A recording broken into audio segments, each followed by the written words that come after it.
It's honestly such an honor to be here at home, actually, because I did go to McMaster for my undergrad and my master's, and it's just so nice to be here, and I'm really excited to talk to you guys about a little bit about my work, which is completely different than these incredible speakers that we had. Mine is a lot more disruptive and a little bit more radical, I would say. My way into international development has been very untraditional, and we can go to the next slide and I'll explain. So as you can see, I'm Libyan. I am born in Libya, North Africa, and my family fled a dictatorial regime, so that was under the Muammar Gaddafi's regime.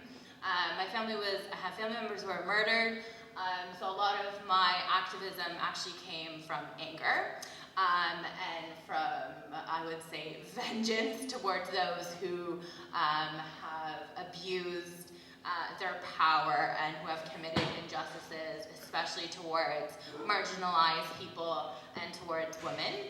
And I have been doing a lot of advocacy and activism work since I was a kid. This is actually in high school. We were leading a protest. This was during the Arab Spring, and we were advocating actually for youth. So you can see, children are our future, and we were advocating for a free Libya. Unfortunately, we still don't see that today, but I'm optimistic and hoping that we can see that hopefully in my lifetime.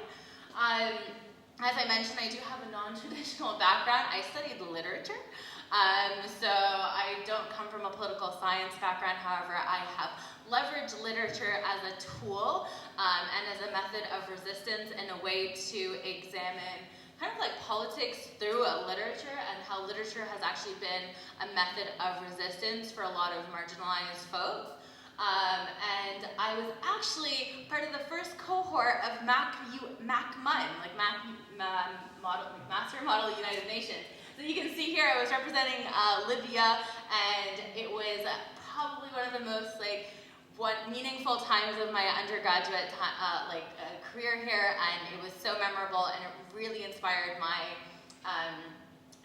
passion for international development, peace, and security. We can actually go to the next slide. Not this one, but the next one. I actually messed this up. So yeah, I'll talk a little bit about myself. So my work and research is inspired from my background as a woman, as a Muslim woman, as an Arab woman. We have experienced a lot of injustice and violence. And like I said, a lot of my work has actually come from anger, quite literally. So I am the president of an organization, so I'm actually president of the Canadian branch because it is an international organization that was started by Ambassador Bonnie Jenkins, who was the US ambassador to the UN. And during her time at the UN, she noticed that there was a lot of structural and systemic barriers, especially for women of color.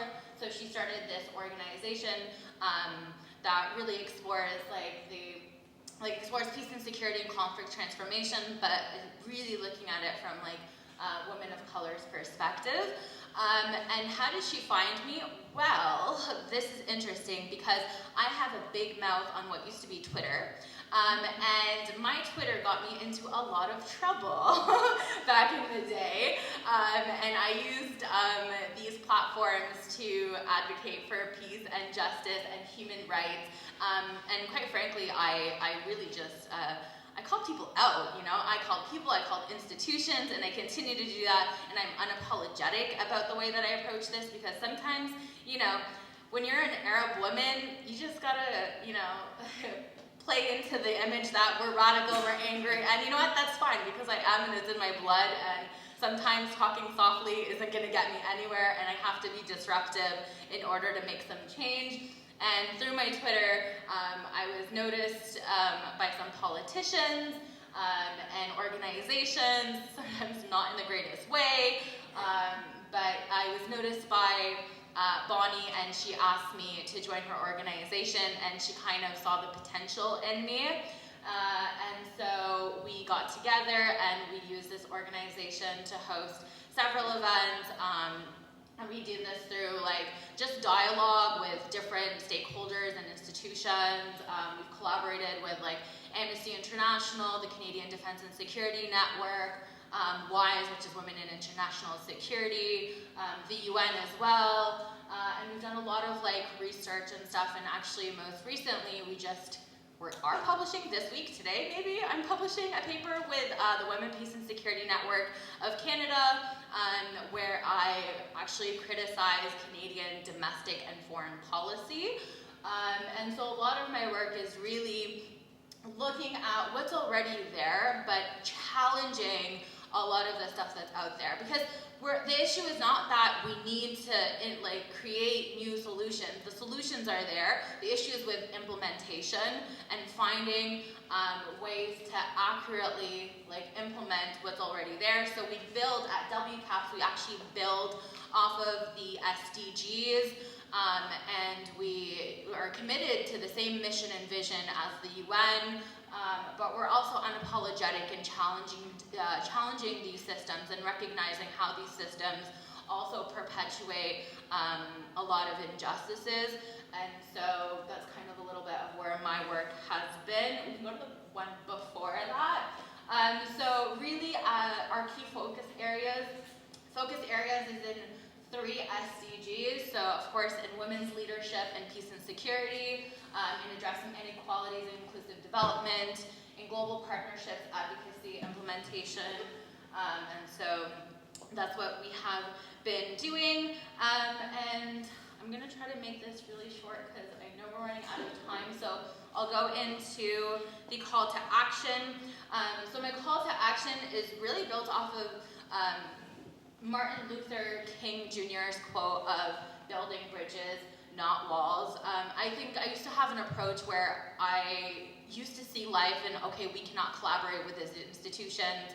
But throughout the years, I've learned that, we all have a shared humanity, and it is our duty to be collaborating with different stakeholders and institutions and communities.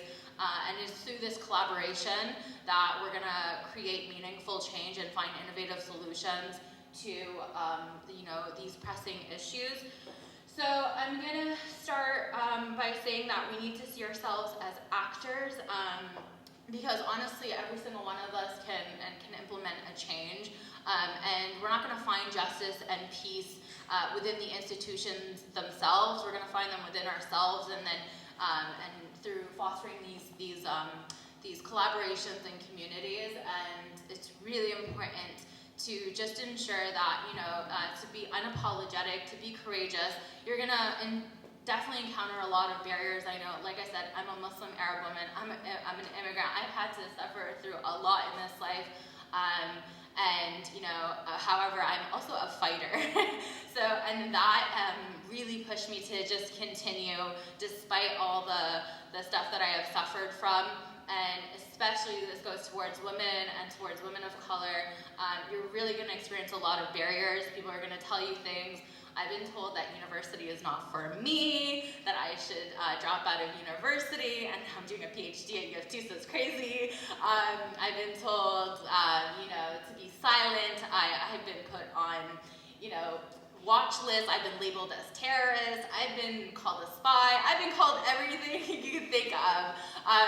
But you know what? I think what really keeps me going is that my passion, but also that there's hope. And every time I meet people like this, it just shows me that, through collective action and through community, there's so much potential, and we really can achieve the SDGs and ensure that we're fulfilling the mission and vision of the UN. So I'll leave it at that. Thank you so much, and I'm really looking forward to your questions. Thank you.